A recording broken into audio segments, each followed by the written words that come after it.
All right, let me just review the agenda for today. In just a minute, I'm going to turn it over to Jim Ludema, the director of the program, and he's going to introduce you to the people that are here on the call today and tell you a little bit about the program. And then we'll have some time to hear from current students and alumni who are joining the call today to tell you about the program. And then we'll spend the bulk of our time in Q&A, where you can really get your questions answered. So again, this is a good time, anytime throughout the call, go ahead and send me a message using that chat function on the GoToMeeting control panel. Just direct the message to the presenter and organizer, Amber Johnson, and I'll make sure that it gets asked. All right. Well, let me introduce you to Jim Ludema. Jim is the director and co-founder of the Center for Values-Driven Leadership and a professor of global leadership. He is a recognized expert in the topic of workplace culture. Jim earned his PhD from Case Western Reserve University, and he's been teaching executive students at Benedictine for the past 15 years. He's a leader in the study of appreciative inquiry, a leadership and organizational change model, and he's the author of the Appreciative Inquiry Summit, which is the definitive text on the topic, as well as a number of articles and book chapters as well. In his free time, Jim loves to spend time with his children and grandchildren and is an avid cyclist. So if any of you share those hobbies, you can exchange stories later. All right, I think that's about it. Jim, let me turn it over to you. Great, Amber. Thanks a lot. And hi, everyone. It is great to have you on this webinar. Thanks for joining us. Let me just start by introducing our team at the Center for Values-Driven Leadership. As you can see on the slide, there are 3 core faculty members in addition to me, none of which are on the call today. They are Marie DiVirgilio, Gus Gustafson, and Mike Manning. And there's 1 core staff member, and she is on the call. That's Amber Johnson, whom you've already met and just heard talking. And I'm sure that you have discovered over time that she is exceptional. She's our Chief Communications Officer and Senior Research Associate and is in charge of all our marketing, communications, recruiting, and thought leadership dissemination. She is also now a member of the current doctoral cohort, Cohort 4. So she is in the program, and we are delighted to have her in the program. Today, she'll be leading the webinar and moderating the Q&A session. Our panelists today are Dr. Lee Murphy and Melissa Norcross. And Lee is a social entrepreneur and founder and CEO of Inspira Health. And that's a company dedicated to improving the health of people with multiple chronic health conditions by supporting lifestyle change that integrates the physical, mental, social, spiritual, and financial aspects of life. And Lee is a CPA with a master's degree in organizational behavior and an MBA. And most importantly, he is a 2014 graduate of our PhD program. And for his dissertation, Lee did an action research project where he did a bunch of interventions to strengthen his own company and then studied their impact. And his dissertation was titled Influencing Organizational Change by Improving Individual and Organizational Dimensions of Health. And it is a great piece of work. Melissa Norcross is joining us today from Virginia, and she's a member of Cohort 3, which means she is done with her coursework and is deeply embedded in completing her dissertation, in which she's creating a tool for measuring humility in teams. It's a really cool project that she is involved in. By day, she is the VP and Chief Strategy Officer for Ontario Systems, a provider of software and services for accounts receivable management. And she works across the company's divisions and functions to provide strategic direction for the company. And if you talk to her, she'll tell you that she loves helping people do their jobs better. Melissa is also an executive moderator for the councils at Collaborative Gain, where she moderates C-suite peer networking and collaboration groups. Her background is as a strategic and operational consultant across a variety of industries and international geographies, some of it as a consultant with McKinsey. Melissa holds a BS in chemical engineering with a minor in literature from MIT. and an MBA from Harvard Business School. Lee and Melissa, thank you so much for joining us today as panelists. Now, by way of introduction to the Center for Values-Driven Leadership, as you can see on the slide, we exist to help values-driven leaders develop themselves and others, build flourishing companies, and transform business and society. And for us, values-driven leadership is all about doing business the right way. It's about being clear and confident about your own core values and building values-based organizational cultures that promote flourishing at every level. And when we talk about values, we're talking about values like honesty and integrity, care and compassion, excellence and accountability, and meaning, purpose, and contribution to the greater good. And so really our purpose is to help change the way business is done by studying values-driven companies, telling their stories, and developing their leaders. On a practical level, we focus on three things: research, education, and practice. And on the research side, we're engaged in a number of projects, but one of the most exciting is the Return on Values project, in which we are studying the link between organizational culture and profit. We're conducting longitudinal survey research with a bunch of companies to measure various aspects of their culture on the one hand, and their top and bottom line growth on the other hand, and see what the correlations are between the two, culture and profit. And then we're doing deep dive case studies with companies that are exemplars of this better way of doing business to find out how they do it. How do they hire and fire? How do they attract top talent and develop people, recognize and reward, innovate and grow, manage their money, and so on? So essentially, we're trying to unpack the DNA of great values-driven companies. On the education side, we have the PhD DBA program, and we now have developed an executive master's program in values-driven leadership that we plan to launch in October.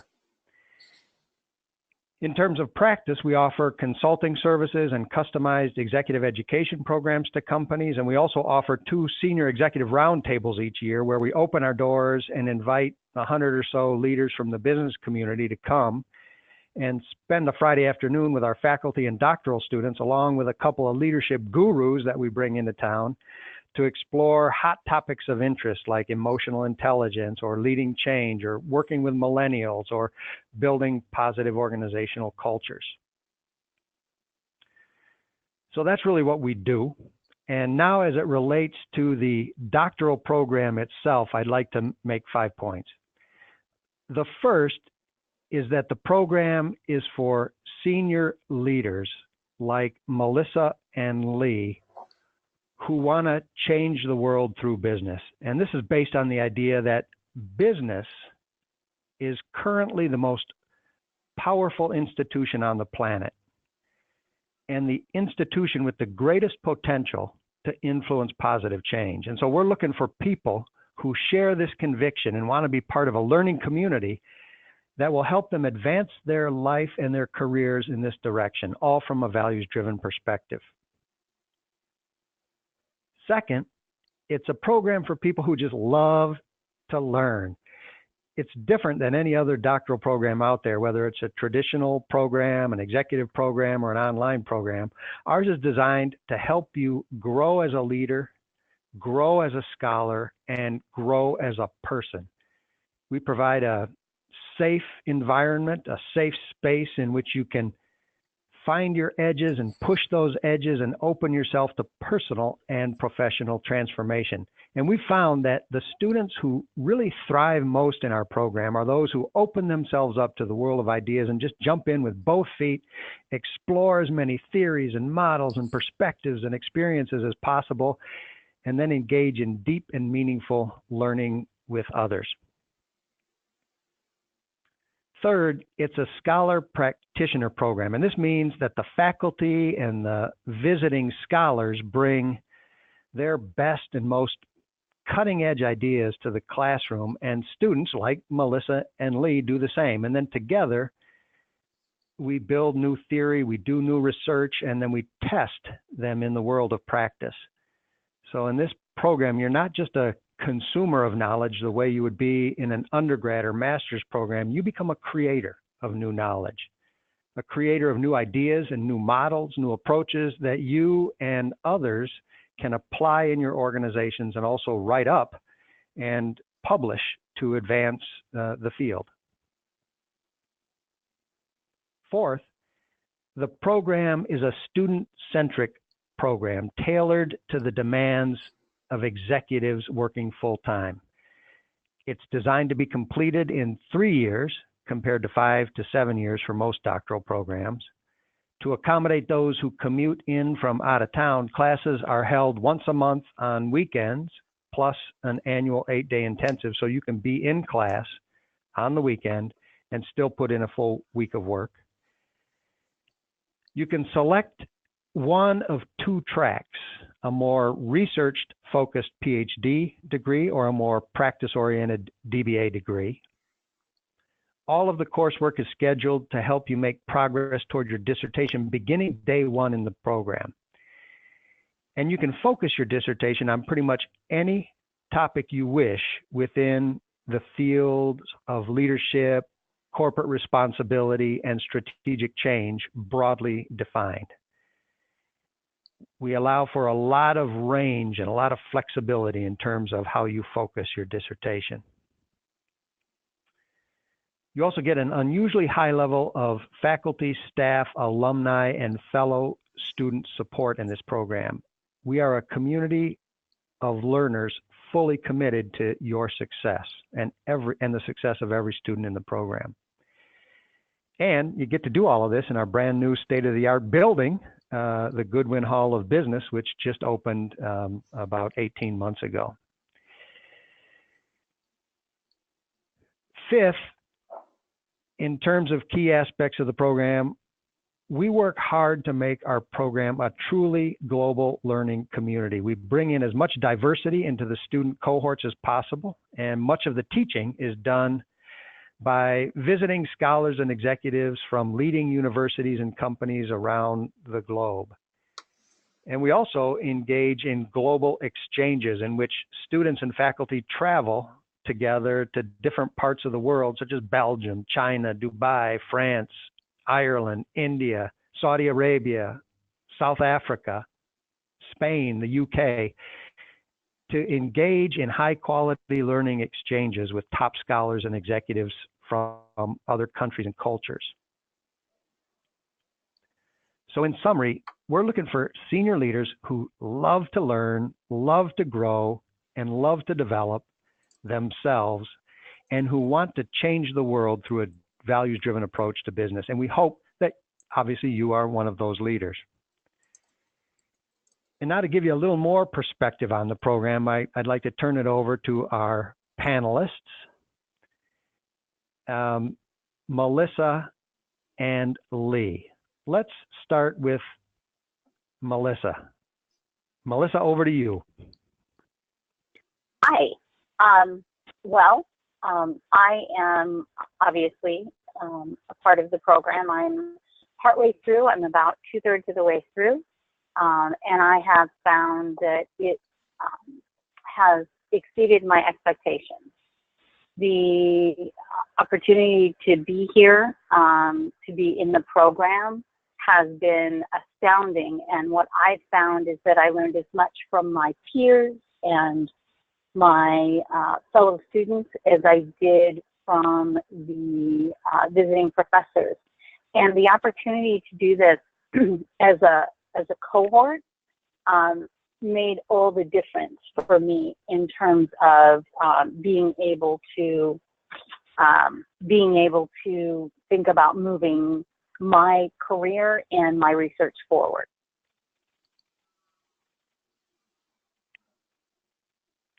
Great. Amber, can you give us an update on Lee? I know you told me earlier that he was stuck on a tarmac somewhere, and I'm just wondering if he's been able to join us and if he is on. Nope. So everybody, Lee was supposed to join us on the call, and as happens to many of us, his flight got delayed, and he is on the ground and trying to get off an airplane as we speak. So it's possible that he may join in a few minutes. But for now, we've got Melissa, and Since I am a current student in the program, would you like me to give a couple of thoughts, Jim? Absolutely. Great. So I'm coming from a very different spot than Melissa is. Melissa has finished her coursework, so she's 2.5 years into the 3-year program, and she sees the light at the end of the tunnel. And I am 6 months into the coursework of the program, and so I just am at the point where I'm realizing that it is a long tunnel, and it is. As a prospective student, I would definitely want people to know that this is an academically rigorous program where you can expect to work hard. What I didn't realize going into this, and it's funny that it took me this long to realize it because I've worked with the program for 7 years, but what I didn't realize was just how fascinating each different course was going to be. So we start out kind of with an overview of leadership theory, and each theory is intriguing, and you get this chance to apply it to your own leadership experiences and your own leadership work and to test things out. And then you go into learning about research methods and a course that teaches you leadership of self and what it means to have command of your own leadership, awareness of your own leadership. And now we're working on philosophy of science and moral and ethical foundations of leadership.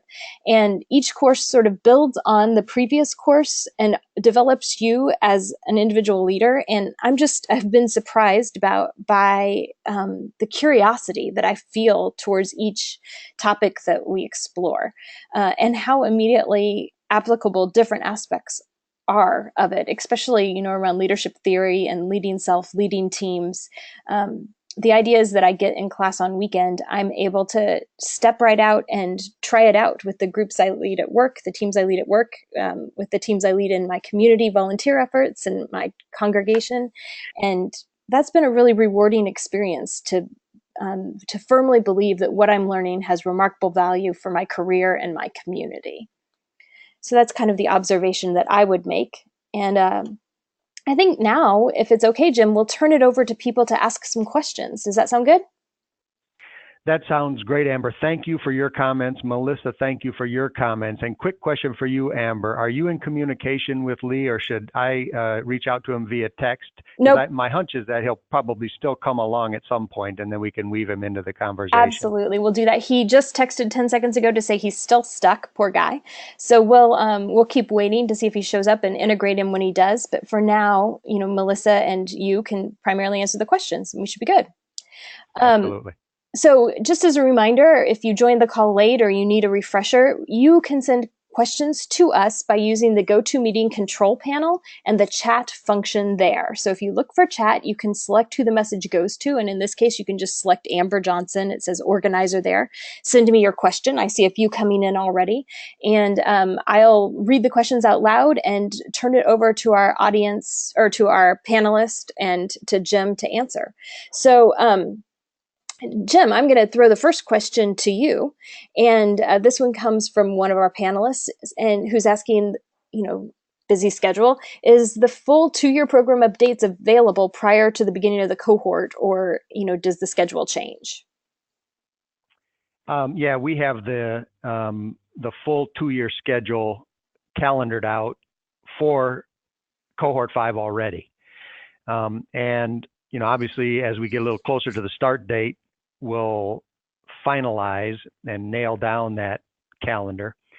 And then basically it stays like that throughout the program. Every now and then we'll have a visiting scholar who can't come on the particular dates. And so then we'll send out an inquiry, an email to all of the students in the cohort and say, look, could we change this to next week or the week before? Because we've got a conflict, and if they can, great. If not, we find another way to get it done. But yeah, by and large, we have the schedule calendared out for the full 2 years, and changes only occur with lots of advance notice, and only if it works for pretty much everyone involved. Great. As somebody who's been through that, let me just say that was a lifesaver. And my experience to date with pretty much any organization is that they always say that and they never really mean it. And there's always this last minute chaos. There was a complete absence of that. I could count on it. It was as reliable as the trains in Switzerland. and it was wonderful. And yet, the one or two occasions during the entire 2-year period that we needed to adjust, it was adjusted in a way that, frankly, was respectful and was well in advance. We're talking 6 months in advance of when it would happen. So they actually do mean it. And it was a lifesaver for scheduling. Thanks for that. Melissa, let me throw in the next question to you. Can you explain the international study aspect of the program and how it works? Talk a little bit about your experience. Sure. There's a few things. The first is that the professors definitely get pulled from an international pool and are considered to be both international leaders and often are actually teaching in overseas universities, which helps. In addition to that, there is a focus intentionally around some of the more international variations and aspects within each of the classes. But probably third and most dramatically is the fact that we're all required to participate in and speak at an international leadership or management conference. And that, frankly, was the thing that scared the tar out of me, second only to the dissertation process.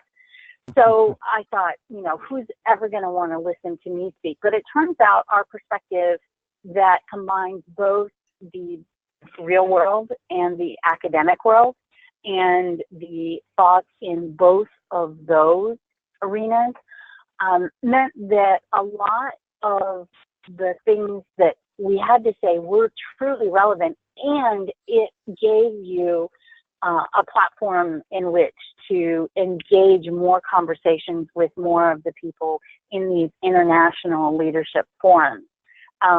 There was, I know, a significant part of our cohort went together to present at the Irish Leadership Academy. I'll be presenting in Belgium this fall at the International Leadership Association.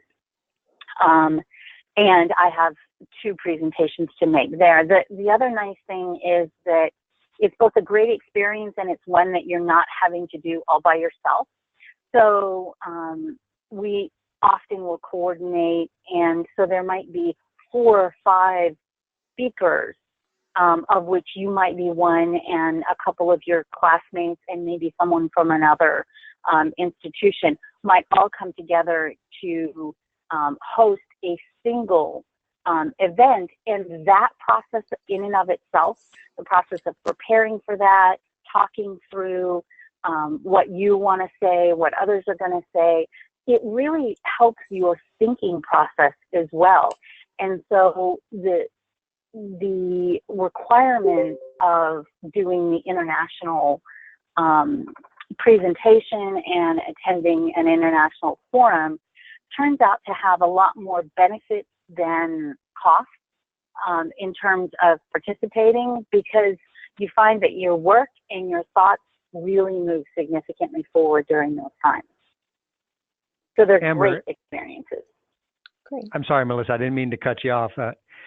Amber, if I may add to what Melissa just said about this upcoming trip to Belgium, I think that we've probably got, coming from the Center for Values-Driven Leadership, about 10 or 12 presentations that we're doing there with groups of students and faculty.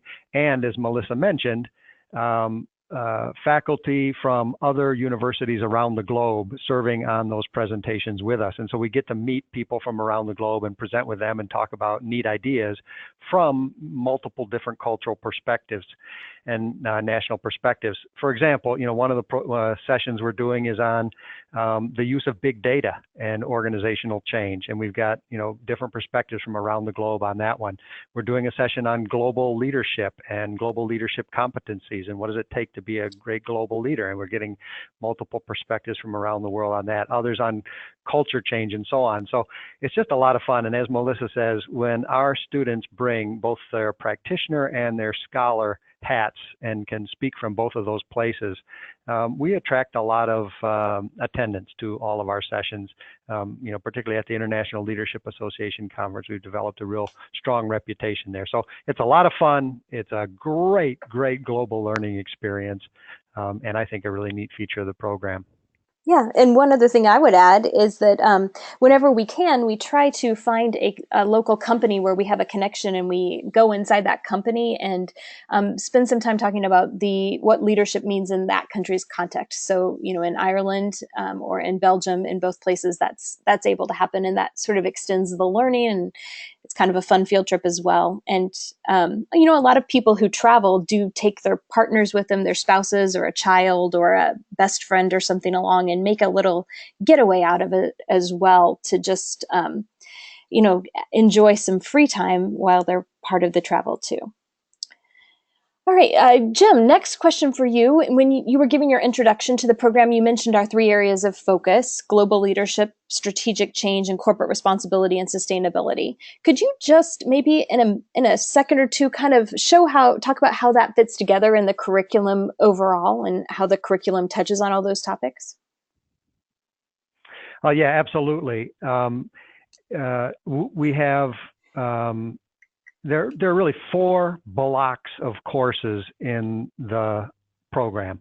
The first block is around leadership, and we have, as you mentioned, a course on leadership theory. We have a course on leading self. We have a course on the moral and ethical foundations of leadership. We have a course on leading and developing others. Then the next block is the block on what we call strategic change. And so it's taking this values-driven leadership approach to the organizational level and to the level of changing organizations. And we have a course, for example, on leading teams. We have a course on organizational behavior and theory. We have a course on leading and developing organizations and leading organizational change. And so there's a whole block of courses that take the learning then around leadership to that team and organizational level about how do we strategically create cultures and lead change. And then we have a block of courses on corporate responsibility and sustainability. There's one course on leadership and corporate social responsibility, another one on leading corporate sustainability, and we have a module on executive well-being. And so all of those are looking at how do we use business as a positive force for good in society, in the world, and in the marketplace. And then the fourth block of courses are the research methods courses. The one you talked about, Amber, the initial research methods course that gets into the philosophy of science and basically understanding academic literature. And then we have a qualitative methods course and a quantitative methods course. So those are the 4 blocks, and that's how it's sort of set up in the curriculum. Excellent. Thanks, Jim. Melissa, someone's asking about the size of the cohorts, and I wonder if you could tell us a little bit about the size of your cohort and also what a weekend is like when you're in class. Okay. Well, our cohort is 18, give or take, and the weekend, and for me, I mean, I came from, my last school had cohorts as well, but there were 85 in our cohort, and we were together every day. And what I found was the size of this allowed me to build much deeper relationships and, frankly, to know the research of my colleagues really, really well as it was starting, and to understand them much more deeply and understand where I can both come alongside and help them and ask for help from them. So there is a sense that they've truly become your family and you are all in it together. I have ended up having Thanksgiving dinner with one of the members of my cohort for the last 2 years, and we've decided it's just permanent, and she's just now a forever part of our Thanksgiving dinner. And that's just one example of the relationships that you build. A typical weekend, you come in for 3-hour course on Friday, and then you have all day on Saturday and Sunday from about 9 to 4 on both of those days with an hour for lunch. So you really have you have 3 hours on Friday, 2 3-hour blocks separated by lunch on each of Saturday and Sunday. And that gives you enough time to process the information that you're bringing in and meet with some of the folks who come in from out of town as to discuss things that are going on in your class, to work on group projects, or talk about your own research and figure out where you want to go, or frankly to just build long-term relationships that you can use as you move forward. Great. Thank you, Melissa. Amber, may I chime in a little bit on the cohort thing too? Of course. You know, one of the things that is, and you've mentioned, one of the things that is very important to us in the PhD DBA program is to be the best PhD program, DBA program in leadership in the world. And we strive for exceptional rigor and relevance in what we do. And last year, of course, we were ranked by HR.com and Leadership Excellence magazine as the #1 PhD program in leadership in the country. And we're very proud of that. But in addition to that, sort of focus on performance and focus on excellence, we really work hard to create a community of people, of humans, of care in the cohort. And Melissa alluded to that and how close people get and how supportive they are of each other. And I think that that is a really neat aspect. You know, students support each other through the courses, through the dissertation process. Students, of course, network with each other, you know, do projects with each other at work, consult for each other, create business opportunities together. Melissa, for example, is a real shaker and a mover, and she, along with Patrick Farran in Cohort 3, created the opportunity for you, Amber, and myself and others to do some consulting projects together as part of the cohort. And that was a lot of fun and a great learning experience for all of us. And it was also related to Patrick's dissertation. So those kinds of, you know, networking support activities are really important. And then additionally, you know, we open, by and large, we don't let folks that are not tuition paying students into the classroom because we get so many requests for that it disrupts the learning process. But we do invite families to come. So immediate family members, if they want to come and spend a day or a half a day or a weekend with the cohort in class to see what it's like for, you know, mom, dad, brother, sister, whoever, whatever the relationship is, we invite that and encourage that kind of family involvement as well. Great. Thanks, Jim. Thanks, Melissa. Yeah. Yeah. One thing that I want to sort of, as Jim was talking about this, I realized, I mean, I was pretty particular when I was choosing my program. And I am pretty particular in general, as Amber and Jim will, I'm certain, attest. And I wasn't willing to give up on academic rigor at all. However, having said that, I feel like every institution I have been at, and I think if we're all pretty honest with ourselves, what we tend to find is that the more collaborative and cooperative a group of people are, the more likely the performance is to be higher. And so this is not sort of collaborative for being social. It is toward a greater purpose. And the focus is often around the business problems, the academic problems, the challenges that you have. There is no competition about who will be best in a class. It is all about cooperating to make sure we all come through it together and we collectively get the most out of the learning experience that we can. And I think that's wherever you are working or going to school, that has to be one of the #1 criteria, because it is possible to not maximize your time, but that's a poor choice. And in order to maximize the time and the investment you spend in studying and learning, you have to be in a community that is truly focused on learning together and squeezing all of the knowledge and the expertise and the value out of every moment that you have. And that is exactly what the cohort allows you to do. That's great. Thank you. And thank you for the comments on academic rigor. That leads nicely into the next set of questions I have for us.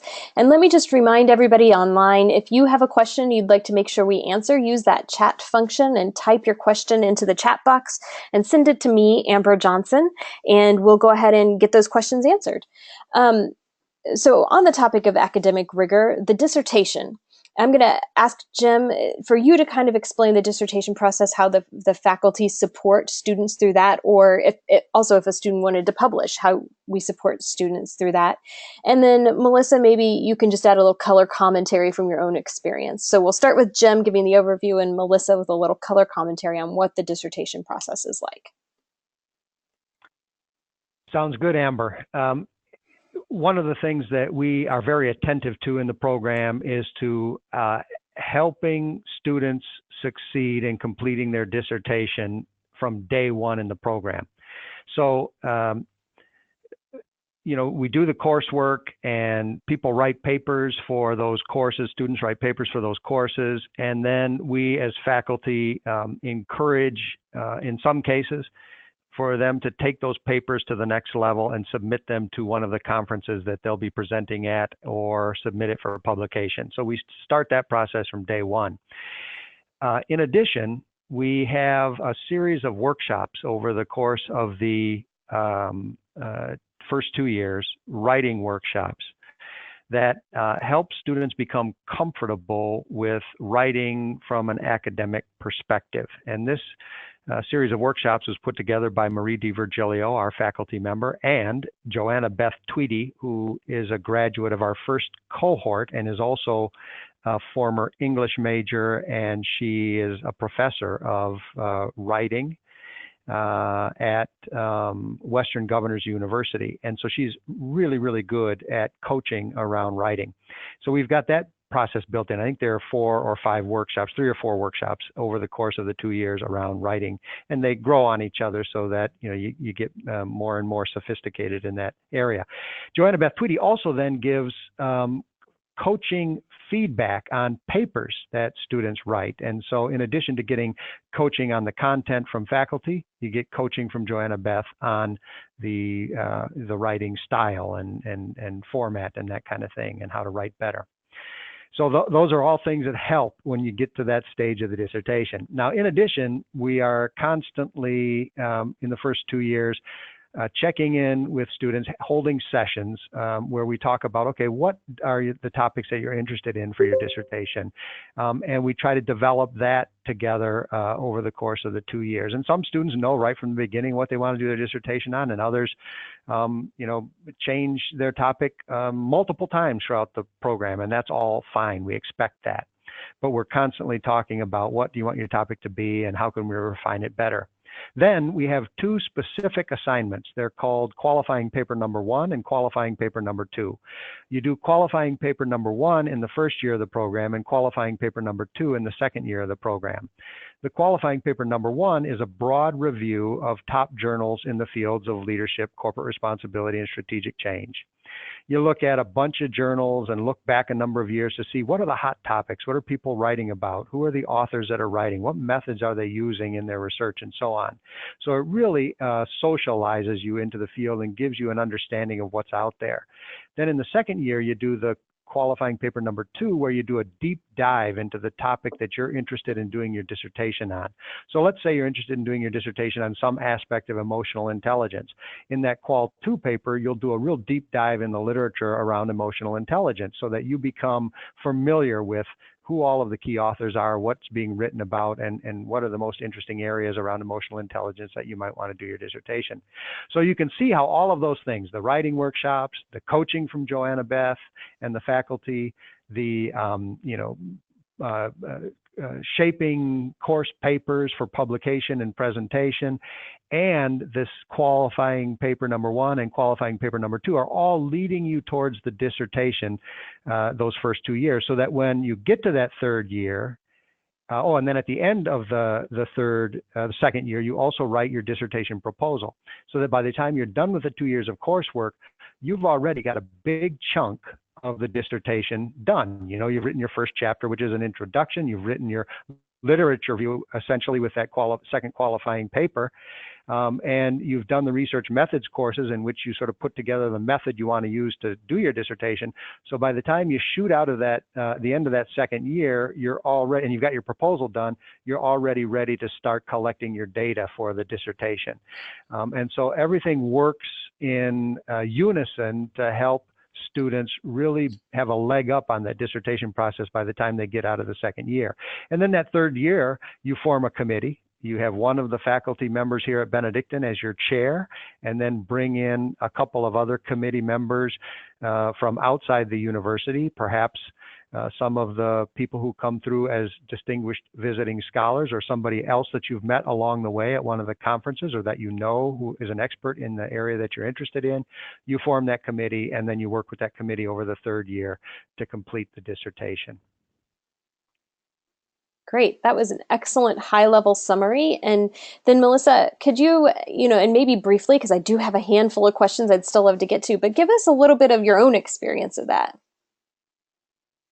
I think the dissertation was the single most overwhelming piece. I chose my undergraduate college major based on the fact that I didn't have to do dissertation in chemical engineering, and most of the other ones did. So that should tell you about the level of fear and trepidation I had around things like theses and dissertations. And I had that coming in. It has been a huge help, and while a significant and daunting project, it is not impossible. And I think the approach keeps it from being an impossible task. And there's a lot of freedom to choose the topic, so it can be a relevant topic for you, which is often what you don't have the freedom to do in most other institutions. That's awesome. And yours is on humility. It is. Excellent. And will you just say something? Amber, I'm here as well. Oh, Lee. Lee has joined the call. Lee. Melissa, just briefly tell us the methodology you're using in your study. So I'm using, I have interviewed 20 different executives to develop a set of potential parameters, and then I'm taking those parameters, developing a survey, and from that survey we'll develop a tool for assessing and measuring humility at the team level and how that affects performance. Excellent. So creating an assessment tool and a survey, and all around the topic of humility. That's great. Thank you, Melissa, for sharing. Lee, now that Lee, you have joined us, we're grateful for that, and we know you're thankful to be off the tarmac as well. Would you just take a minute or two and tell us a little bit, give us sort of the high-level overview of your thoughts about the doctoral program, and then we'll have time for one or two questions as we wrap up. So overall, and I have a little bit of a unique perspective because I actually did the coursework for a PhD 20 years ago that I never finished. And so having walked a more traditional program as well as this program, the ability to pursue what I'm passionate about, in my case, actually pursue something that I could, if you will, double dip on because it helps make my organization better, was a critical component of my ability to successfully work my way through the Benedictine process.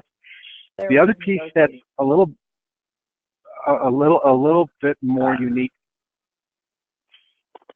Go ahead. Sorry. Is another piece that's a little bit more unique is the personal development piece of the Benedictine program. That there's I would say there's an invitation offered by the program. You don't have to take it, but it is certainly offered many times that if you want to use this time period not only to intellectually deepen and methodologically deepen in understanding research, there's also an invitation offered to personally grow and deepen. And that makes this program, I think, well worth the investment, and probably the greatest return was that piece for myself and many in our program.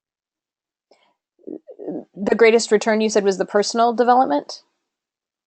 What was the invitation for the personal development? Absolutely. Both the relationships that were created and the opportunity for feedback and the opportunity to really come to understand myself from other lenses and using different models. Excellent. Thank you, Lee, for that introduction. Let me ask the question that I don't think we've ever done an online information session where this question hasn't been asked, and there's a very good reason because it is top of everyone's mind. How do you actually make this program work in your schedule? What is the workload really like, especially in that course year, those 2 years of courses? How much time does it require of you? What does it demand of you, and how did you make it work? So we'll ask you, Melissa, and then we'll go to Lee.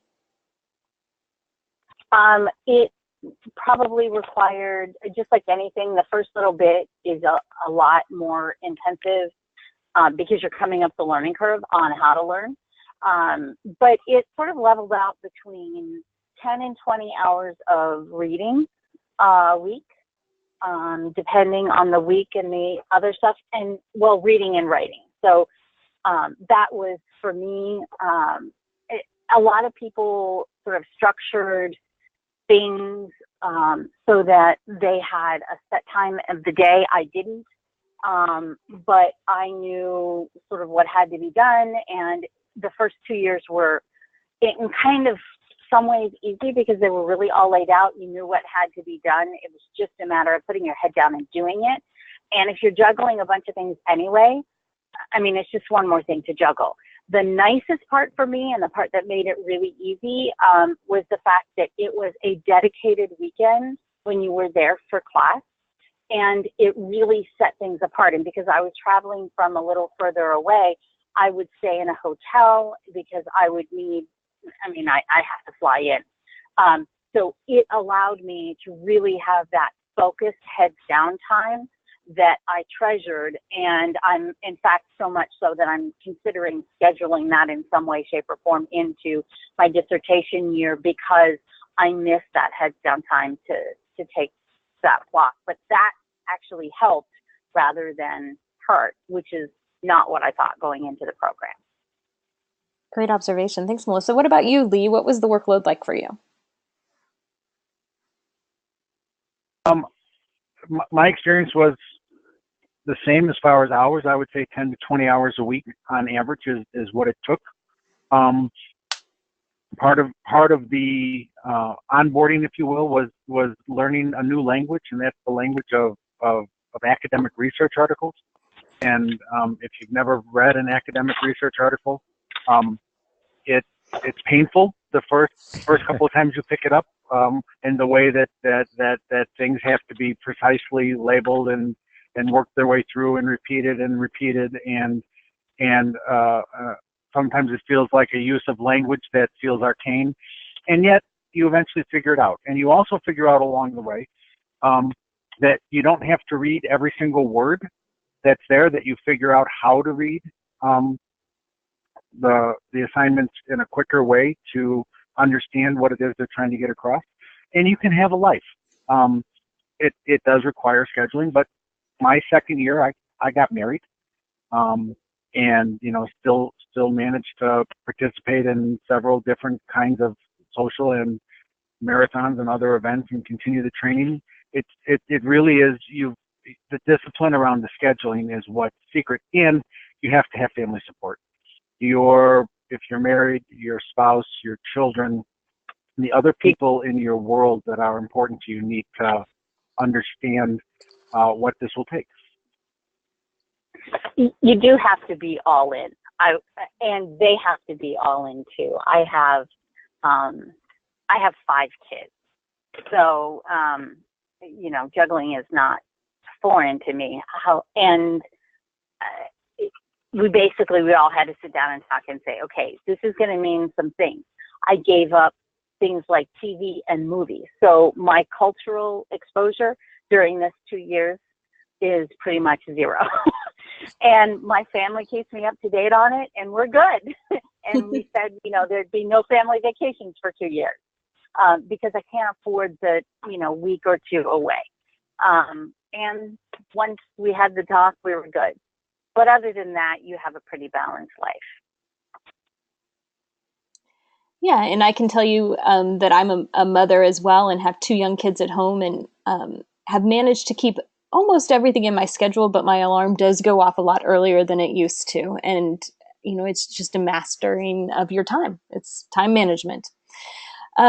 Great.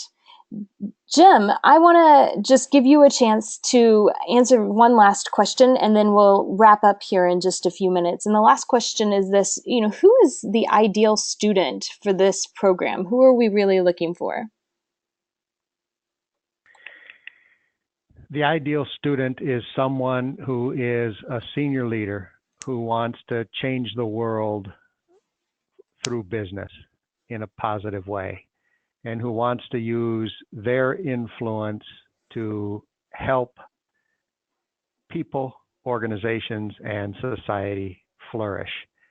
The ideal person is also someone who, as I mentioned earlier, just loves to learn and who wants to come into a group of other senior leaders who have that same passion for learning and collaborate with those folks on learning.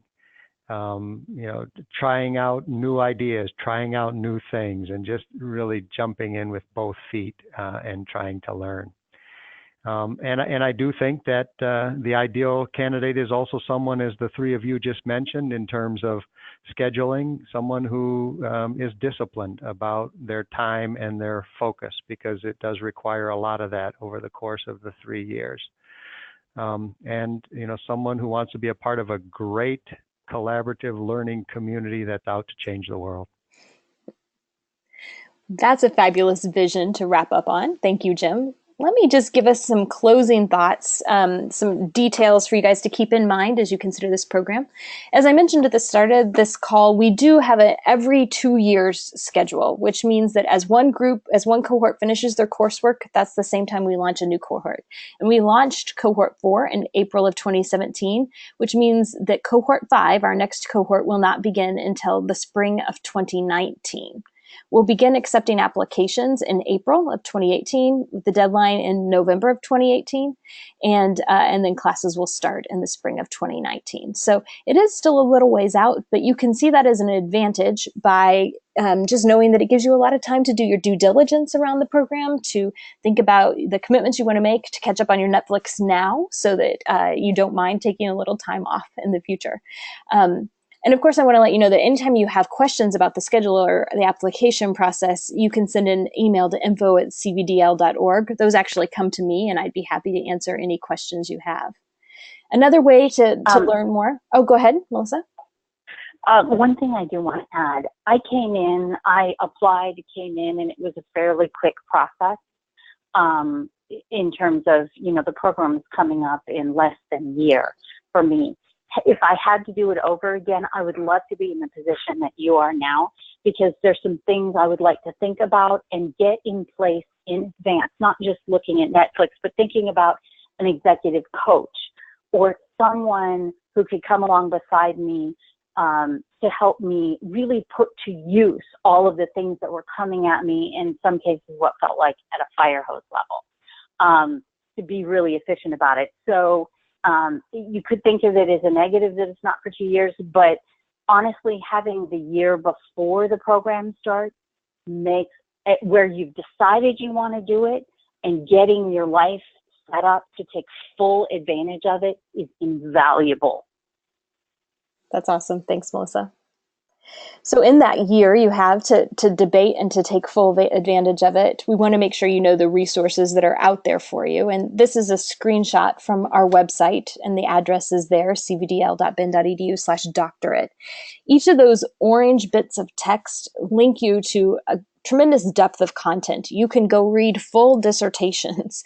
You can read pages of comments from our students about what the experience has been like for them. We have 30 or more videos just about the doctoral program itself, hearing directly from students. And of course, frequently asked questions and bios of current students and our distinguished visiting scholars and our faculty, more details about the curriculum and the process itself. So please take time to check that out.